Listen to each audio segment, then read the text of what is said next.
asset.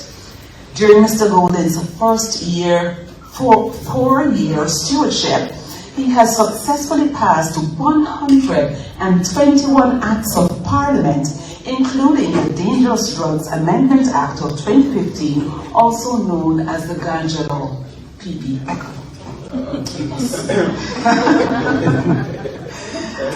Yes. Mr. Golding, prior to entering representational politics, he was co-founder of the Jamaica's first investment bank, Daring, Bunting and Golding Limited. The business flourished to become a leading and innovative part of Jamaica's financial landscape. And in 2006, DB&G was acquired by Scotiabank. In January 2010, he joined with some of his former DB&G colleagues to form Proven Investments Limited, an investment committee which is listed on the Jamaica Stock Exchange. Mr. Golding earned a bachelor's degree in law from the prestigious Oxford University, where he was granted and graduated with first-class honors. He also attended the University of the West Indies Norman Manley Law School in order to be called to the Jamaican bar. Just to note that he is also chairman of the Mona Rehabilitation Foundation, founded by his father, Professor Sir John Golding. I must say that his profile is about 365 pages. You've just read half of page 1. Please help me to welcome to the microphone this afternoon, Mr. Mark J. Golding.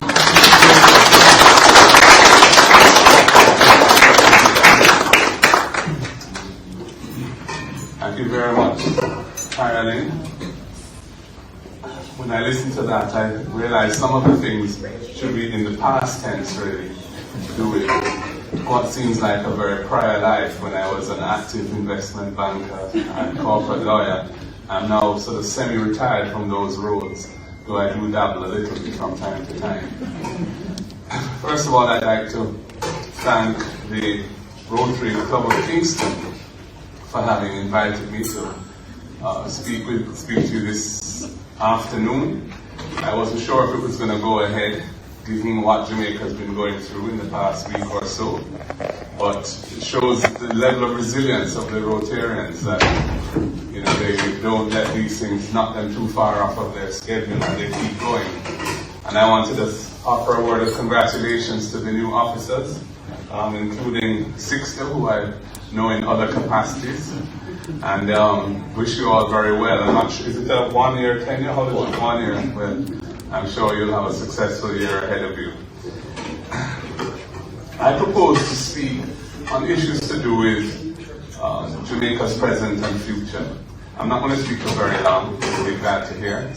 And I hope you will enjoy. I threw these thoughts together actually this morning because I've been traveling around a lot in the aftermath of Beryl, getting a feel for what is actually happening on the ground in parts of Jamaica, and I'll speak a bit about that later on. But I want to start by talking about the importance of good governance. Many of you are in business and will know the importance of corporate governance, which has been an emerging field over the last few decades. And I'm not so concerned with that today as good governance on a national level. It's essential that we have good governance so that the people of our country can have trust and confidence in their political leaders and indeed in the state, which impacts on their lives in so many different areas and dimensions. This trust and cynicism are amplified in the area of access, in the era of access to the internet and social media, where misinformation and extreme views are prevalent. And when you couple that facility for misinformation and extreme views being purveyed with corruption, which is part of the body politic of Jamaica and has trust in our leaders and in our institutions of government. Integrity in the use of public resources upholding the rule of law, which really means that there's one law that's applied to everyone, including the state and the leaders of the country. Honest and continuous public communication between leaders and population, and authentic consultation in arriving at decisions which affect people's lives are critical antidotes to the lack of trust, the lack of confidence, the feeling of disaffection and apathy that people often cite as characteristic of Jamaica's affairs, public affairs in this era. I would say that despite its imperfections and teething pains, the Integrity Commission must be resolutely supported to protect that critical institution from those who would want to see it neutered into becoming a kind of paper tiger. I was influential in the establishment of the Integrity Commission. It started with a cabinet submission from my ministry when I was Minister of Justice, having done preparatory work with an advisory committee that had looked at the different models of anti-corruption agencies around the world. And we were able to get Cabinet's approval to establish a single entity to deal with corruption and the fight against corruption in Jamaica. Before that, we had a fragmented system with 3 main agencies that were operating separately.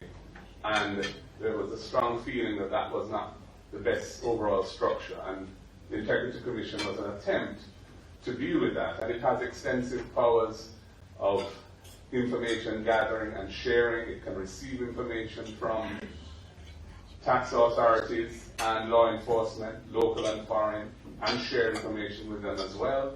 And it has power to prosecute. Practices like paying money under the table to get a permit approved or to expedite some bureaucratic process. Those practices, and it's easy to succumb to them because the amounts may not be very significant sometimes, and the frustrations of a slow bureaucracy are often difficult to bear. But it's important that we not indulge in those practices in the private sector because they corrode and weaken the entire system.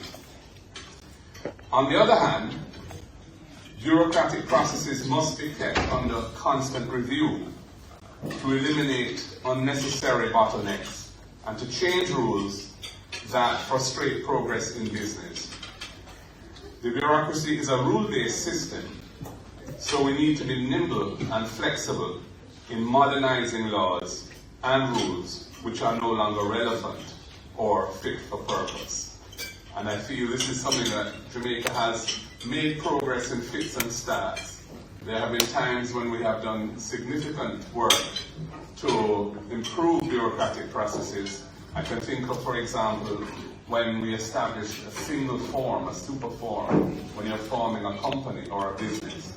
And that form enables you at the end of the process to get all of the necessary tax numbers and other numbers for you to start doing business, plus a TCC in a single filing. Before that, you had to, once you formed the business, you had to go from this department to that agency separately to get compliant with the bureaucratic requirements. But that was done maybe 10 years ago now, and we haven't seen a lot of progress since. We must uphold the constitutional order of democratic government. We're living in an era where internationally we're seeing a retreat from the principles of democratic life and organization that most of us born after World War II really had taken for granted as being the norm, especially after the events of the 1980s with the collapse of the Berlin Wall and the destruction really of the Soviet Union as a bloc with the Eastern Bloc. We are seeing now all over the world new regimes, regimes emerging that are less concerned about basic rights and freedoms, more concerned about concentration of power and exerting that power for the purposes of expansion, and so on, in ways which we associated with the prior era, rather than the era since World War II and the emergence of the United Nations and a rule-based system for managing international affairs. The right to freedom of speech, freedom of movement, respect for privacy rights, the right to freedom of association, all of these things we should not take for granted in an era such as the one we are living in now. It is not right that people are afraid to speak out because of fear of victimization. And this applies in Jamaica too, where I find even in the business community, people are not really often willing to say what they know or speak out on issues of public interest because of fear that they may suffer some adverse consequences in their business. We must be courageous in standing up against these intrusions on our democratic way of life.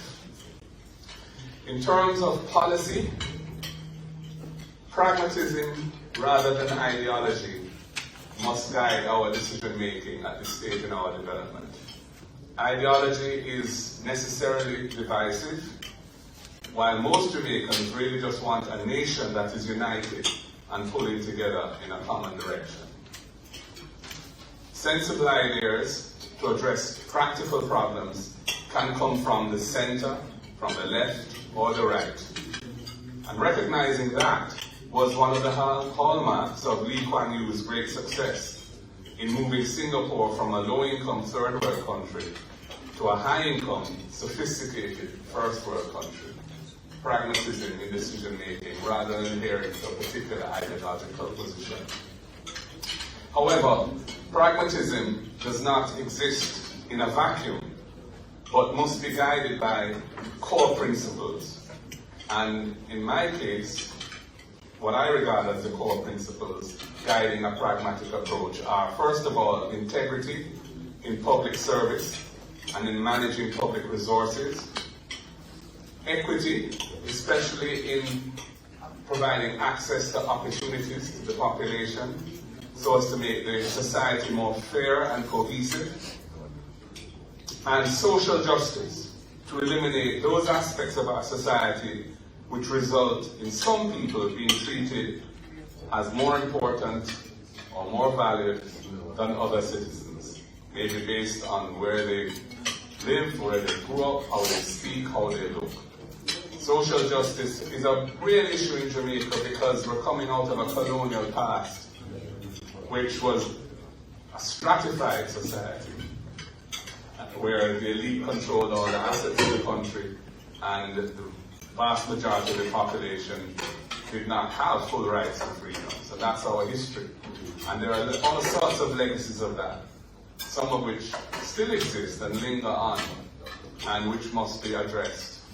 And you mentioned, Caroline, in your introductions of me, the reform to our ganja laws.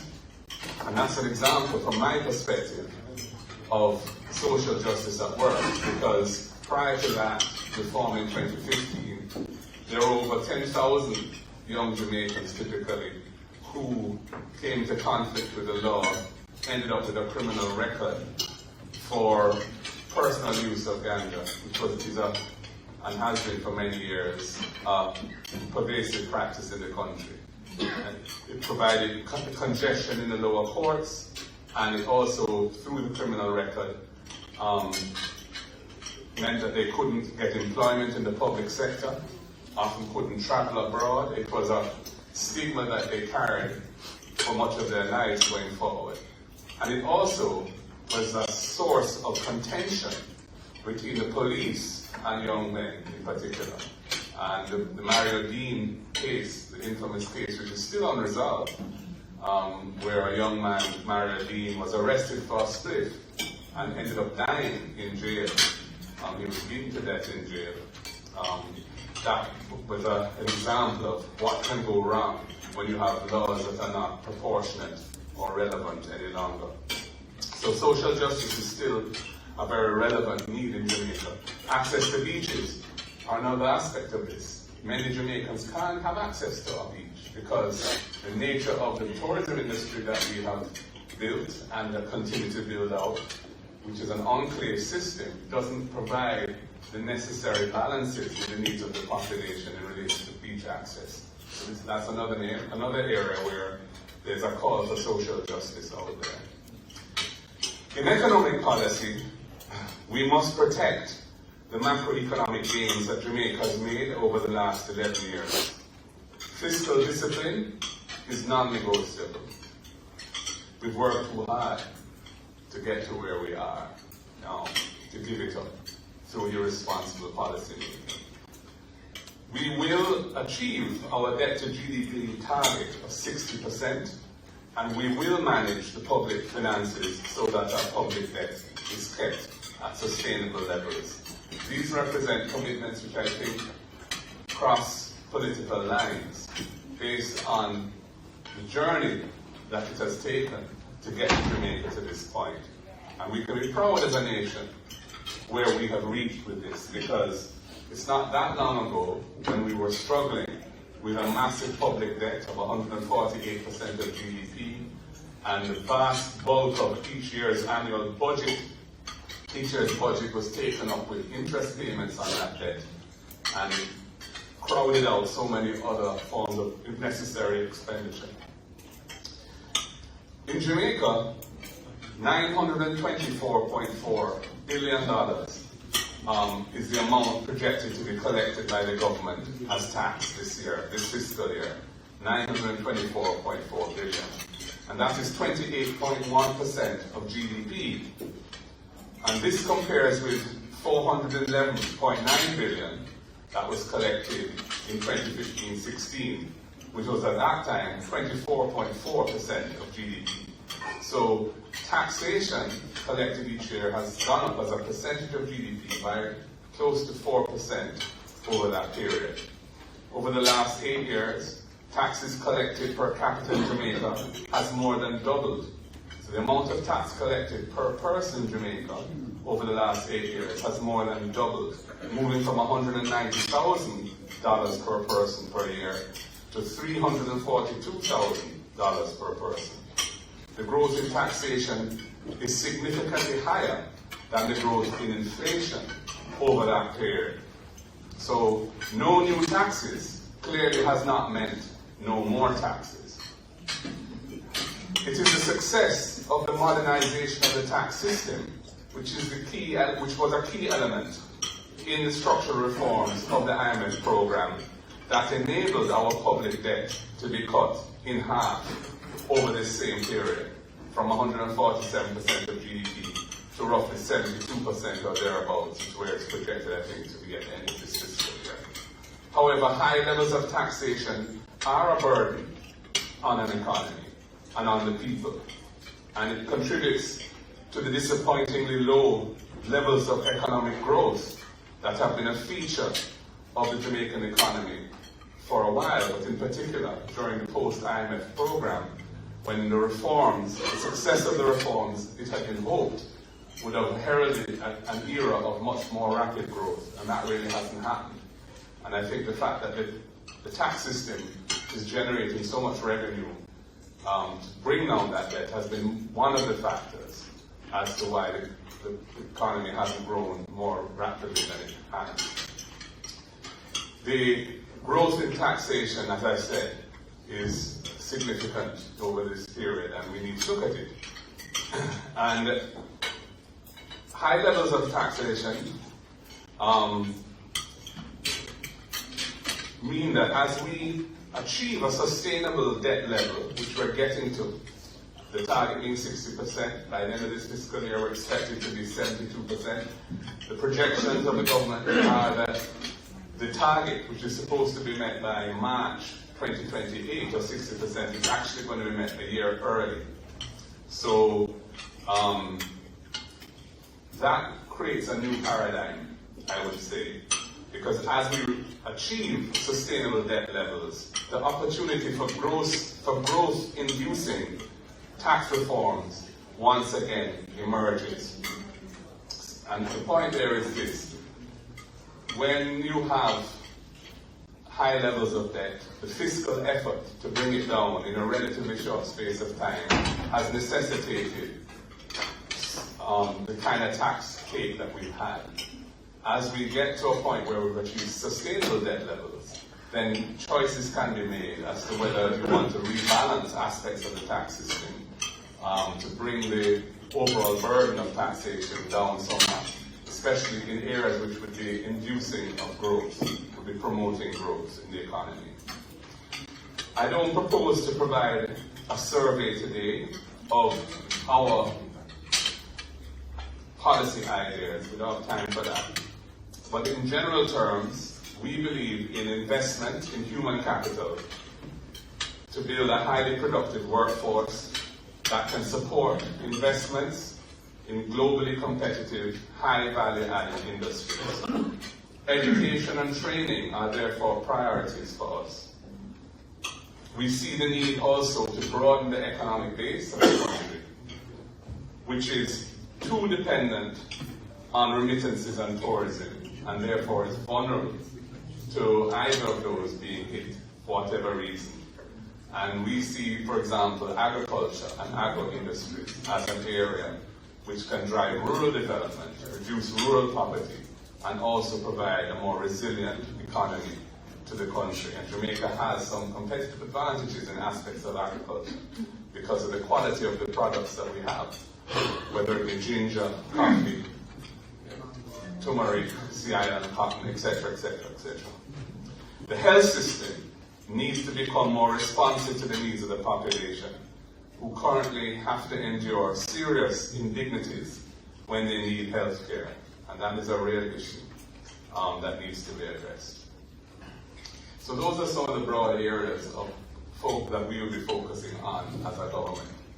And of course, crime and violence, which is really part of the issue of social cohesion, which education and training can have a significant positive impact on. Right now, our school system fails far too many of our children, and that provides a constant flow of youth into the society who have low self-esteem arising out of the way that they have not excelled in the education system and the problems of crime that come from that.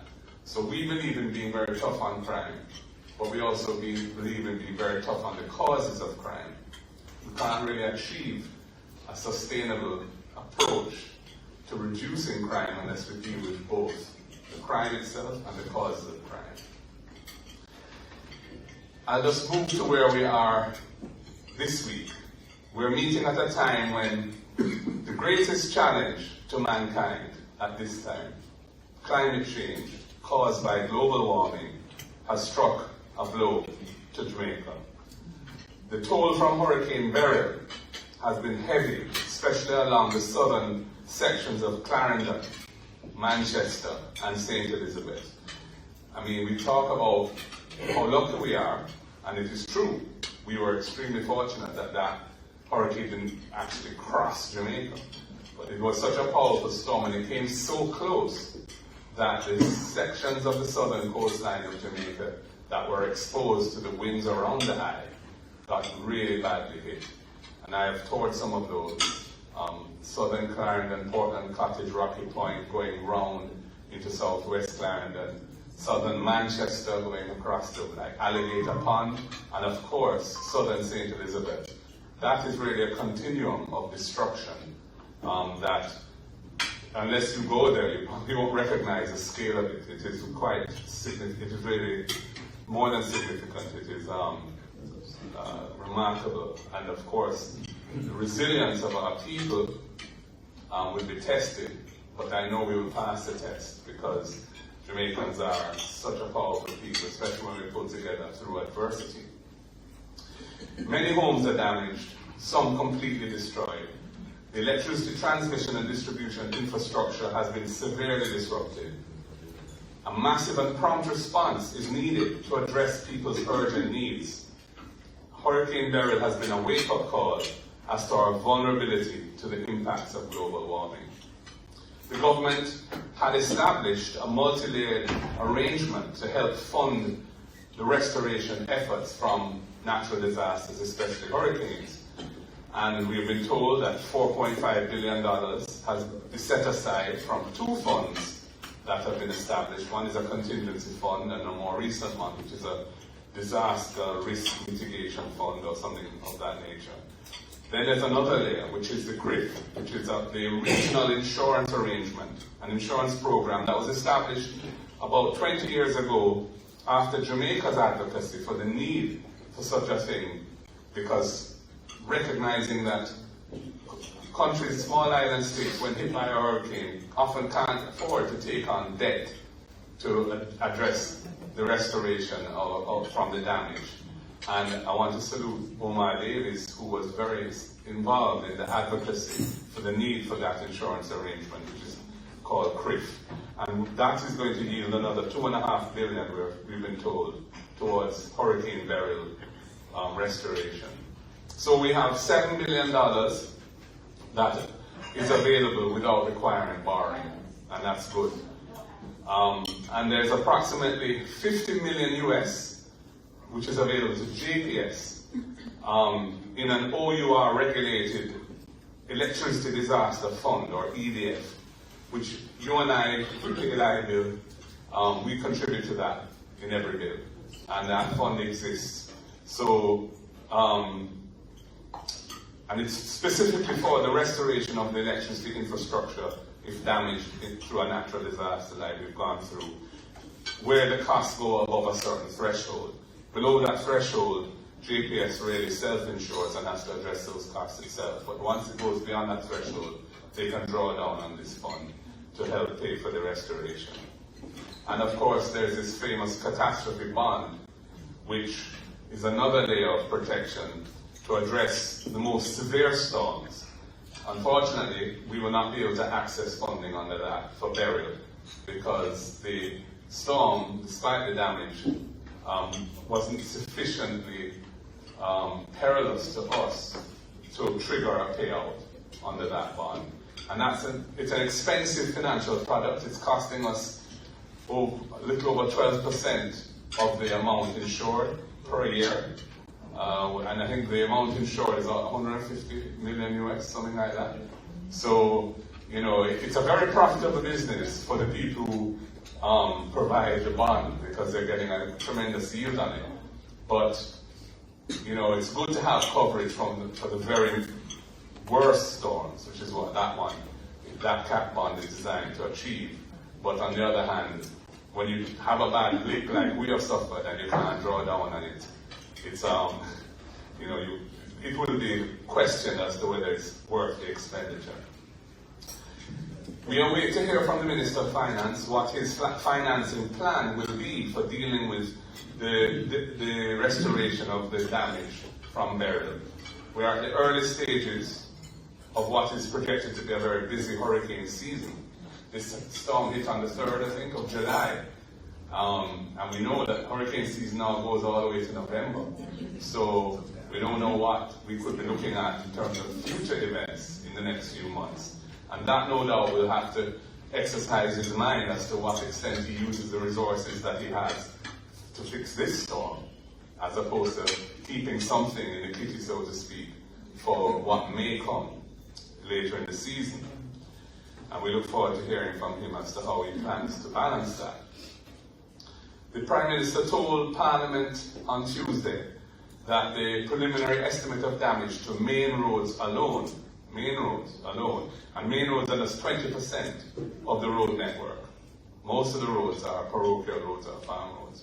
But main roads, the damage to main roads is estimated preliminarily at being a bit over $10 billion. So that's a very large sum. And there's no doubt that the eventual response, especially the assistance required to repair and replace housing and damage schools and other public infrastructure, will be several billion dollars. So it's possible or even likely that the government will need to draw down on this contingent claim facility that they have with the IDB, the Inter-American Development Bank, which provides long-term debt financing of up to, I think, 300 million US for catastrophes like this, to fill the financing gap, because the 7 billion that's available without borrowing may not be sufficient to deal with the losses that Beryl has caused, so we may have to borrow some money. In contrast to the massive expenditure that was required after the hurricane, the Prime Minister said on Tuesday that $180 million was spent on hurricane preparedness. And when you think of $180 million Jamaican versus what will be maybe somewhere in the region, I don't even know what the number will be, but we know it's going to be over $10 billion to restore what has been damaged. I believe that we have to shift the balance more towards building greater resilience in advance of these events and not rely entirely or so heavily on after-the-fact financial instruments. Damage can be minimized or avoided altogether if more attention is given to proactive maintenance rather than waiting to respond until after the damage from a natural disaster occurred, when lives are severely affected and the economy is disrupted. I think we need to look at the balance of how we do this, because the focus has been on providing sources of financing to deal with the effects of an event rather than trying to minimize what will happen if an event occurs by being proactive and making the necessary investments in advance. Many drains and gullies in Jamaica are in need of cleaning or repair, or in some cases redesign and rebuilding. River training is required in some known flood-prone areas as well. The neglect in these areas is irrefutable. I have visited Sandy Gully, I have visited tributaries to the Sandy Gully right behind Mustard Seed community, where last year in November the gully wall collapsed into the gully. Nothing was done about it. The result of the debris being in the gully is that the flow of water is blocked and it just spills into the adjoining communities. It's eating away the banks, undermining Mustard Seed itself. But on the other side, there's a community that was badly flooded as a result of this. And that's from last November, and nothing was done. The Sandy Gully, there's a section of the Sandy Gully wall which has collapsed, which is needs to be repaired. A major sewage line, a 1-foot sewage pipe has been cut, and raw sewage is going into the Sandy Gully and flowing all the way down into Hunts Bay. And that's been going on since last year, November as well. So these are the kind of things that we need to, I think, address more proactively. The fragility of the JPS transmission and distribution infrastructure has been exposed by Beryl. When you travel around, you see poles on the ground. Sometimes, some of them are concrete poles that have been snapped. Some of them, there are no trees that have pushed them over. It's clear that they weren't adequately anchored to be. So the whole question of the resilience of the JPS infrastructure going forward needs to be addressed. And I hope as they deal with the restoration work that they will bear in mind the need to make their pole system more resilient. In today's Gleaner, there's talk about putting the power lines underground, but they make the point that it's some 10 times more expensive to do that than have the pole system. I'm not sure we'll be able to go underground across Jamaica fully, but we need to look at how best to make the JPS infrastructure more resilient as well. The point I'm making really is that capital expenditure on building resilience for our key infrastructure is an investment which will reduce future losses.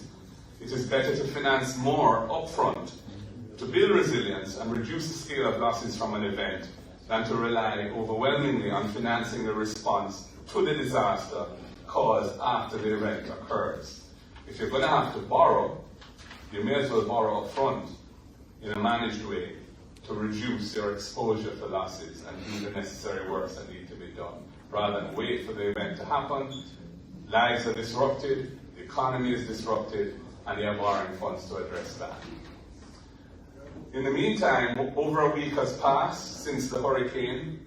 Shelter, water, and food are critical needs in the badly affected areas. People are really suffering. People expect and need to see greater urgency and energy in responding to their plight. ODPEM, I'm sad to say, is a mere shadow of its former self. It has become too dominated by the political directorate rather than disaster management professionals, which is what we were accustomed to in past periods of time. The JDF needs to be mobilized to help in the reconstruction effort, and the churches and charities can be brought into the process of distributing benefits to minimize any political biases on the ground, which are a real fear among people on the ground based on their experience over time. And external assistance, I believe, should be sought without delay to expedite the restoration of the extensively damaged energy infrastructure so that people and businesses can get back on track. In today's beginning, there are stories of different businesses which are on the brink of closing or have closed. Workers will be laid off, etc., because they don't have electricity to run the plant and their backup systems have failed for one reason or another. So we need to see action now, and I think the people are asking for this. We as an opposition will not seek to make political mileage from this disaster. On the other hand, people rightly expect us to advocate on their behalf where things are not as they should be, and we will try to find the appropriate balance in playing that role. The main thing is we want to see people's lives get back on track and want to see the economy restarting from this very severe hit that it has taken, and so we can achieve all of the targets that we've set for ourselves this year, including getting our debt even closer to the eventual target. Ladies and gentlemen, those are the thoughts I wanted to share with you on what I see about governance, what I think should be the approach to dealing with the economic issues in terms of principle and the situation relating to how we deal with disasters going forward. I thank you very much for listening and for inviting me to speak.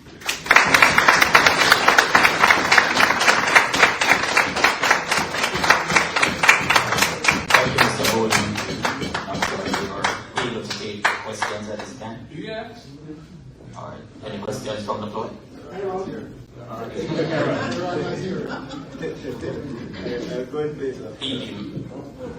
My Thank you, President. I congratulate you, first of all, for a very comprehensive speech. You touched on the major issues that I think are necessary at this juncture. And the topic of good governance is a good place to land from here. And good governance, in my mind, comes with leadership, the kind of leadership that the country has never seen before.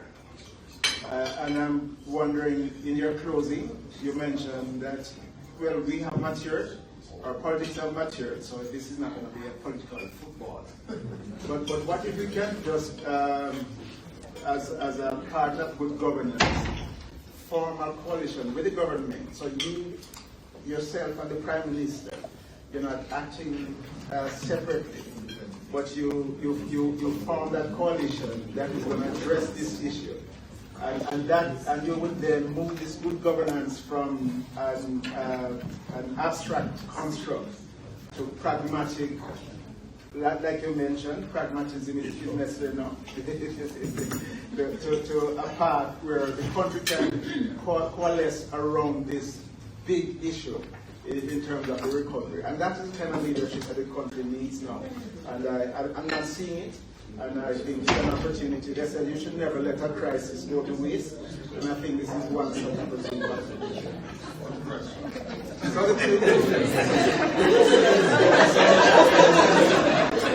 So the question. I'll treat that as a question. Sorry, I understand what you're saying. Right. Yeah. I mean, look, we're in a competitive political arena. There's an election coming up within the next year or so. So it's always harder to forge a kind of consensus-based approach in an environment like that. We went through the pandemic as well, which was another very severe shock to Jamaica. And at that time, there was really no attempt to build the kind of consensus that you're talking about. There was a various committees were formed looking at how to address things like economic recovery and so on. The opposition was not invited to be on those committees. The only committee I'm aware of that we were part of was a parliamentary committee looking at the health issues coming out of COVID, and we participated in that in a constructive way. But generally speaking, the government treated themselves as being there to govern, and ultimately it's really the government of the day that has to make those kind of decisions and reach out if they want to build that kind of consensus, and then the opposition has to be willing to go on board with it. Speaking for myself, what I can say is that if the approach is an authentic one, which is really intended to create a national approach where both political parties are acting together to achieve a particular objective, that would be something that we would certainly want to be part of. On the other hand, if we have fears or doubts as to the authenticity of what it is about, we'll be wary of that, because part of our job, our constitutional duty, is to hold the government to account for what they do, and people expect us to do that, so we can't compromise that. But I think these things really need to be initiated by the government if they want to go that route. The opposition is really, we have no power other than as parliamentarians to advocate in Parliament, but we're not in the executive. So many Jamaicans feel that way, but the realities of our system mean that it often doesn't happen because perhaps the government, they think they can get through without it. And so, we'll see though. So Tuesday was an example. I mean, we were in Parliament on Tuesday, the Prime Minister spoke on these issues, we responded. It was a relatively, I think, collegial sitting of the House compared to some. There were a few moments which weren't, but overall that was the way it was. So, I'm hoping that, Jamaica will feel a sense of unity around the task at hand, and that we can all be part of the solution moving forward.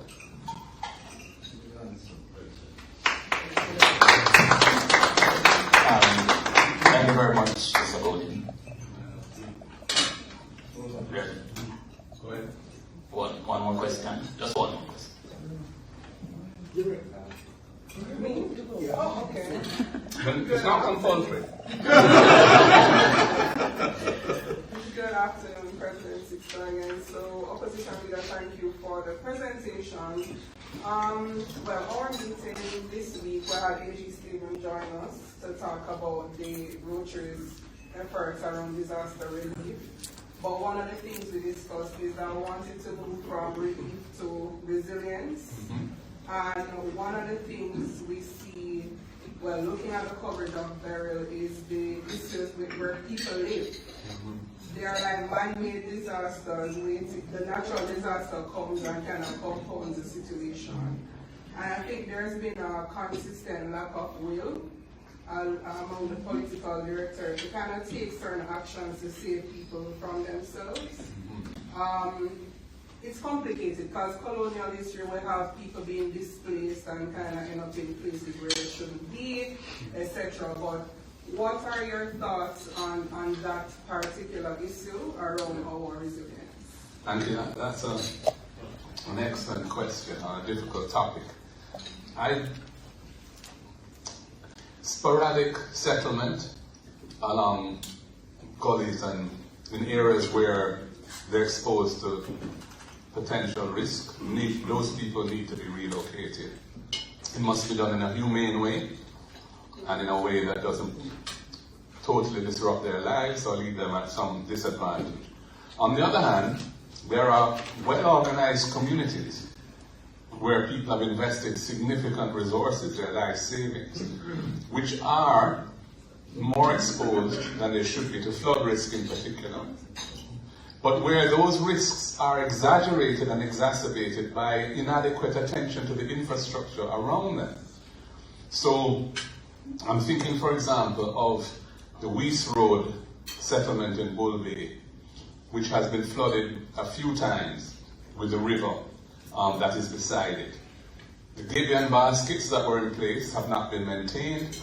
the riverbank has been pierced to do sand mining in the river, and there was other mining activities further up which has exacerbated the problem. So I'm not in favor of relieving the state of its obligations to maintain basic infrastructure and shifting it onto the people and say, you shouldn't live there. Those are not informal communities that people are squatting. These are houses, nice houses that people have built, and if the infrastructure is properly maintained and repaired, they will not be exposed to those risks. Similarly, at New Haven, which I visited 2 days ago, there is a community which is perennially flooded because the Haney River needs to be desilted and the gullies that feed into it need to be cleaned.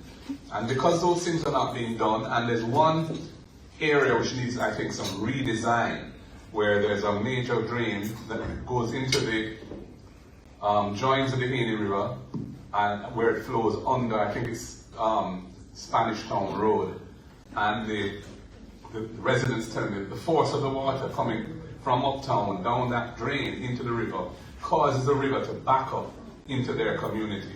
And they have some ideas as to how the flow of water could be modified so that that effect wouldn't happen. And of course, the desilting and cleaning is necessary. But it's not being done. And that's what I'm saying.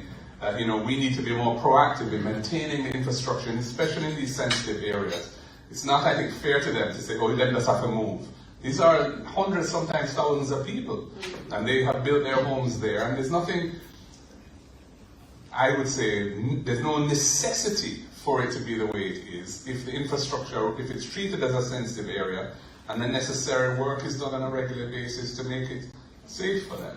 So I draw a distinction between communities like that and other informal areas where clearly people shouldn't be living and should be resettled. Thanks. Thank you, Mr. Bode. PPFM, I'm going to ask you to do the vote of that.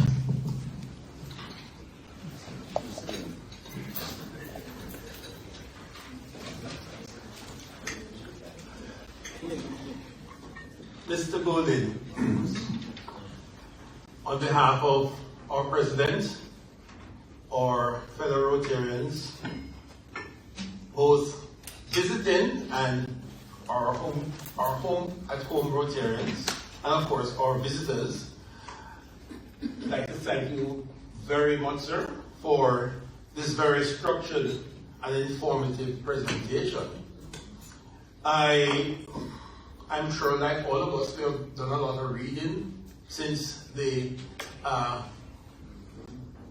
Beryl came, and I think that what you did in about maybe 40 minutes was really to show us a lot of areas which maybe we might have missed, and it's so very informative, very laid back, and I want to let you know that as I listened to you earlier in your first part of your presentation, I was likening what you're saying to our Rotary mantra. Mm-hmm. Because, you mentioned the question of pragmatism as opposed to ideology, and the three areas of integrity, equity, and social justice. Mm-hmm. And when we look at our four-way test, is it the truth? Is it all concerned with the friendships? We thank you very much, and I'd like to certainly extend another great greeting thanking you for accepting our invitation to make this presentation. Thank you. Thank you, PEFM. And on that note, Mr. Bode, I'll ask you to step forward for a special presentation.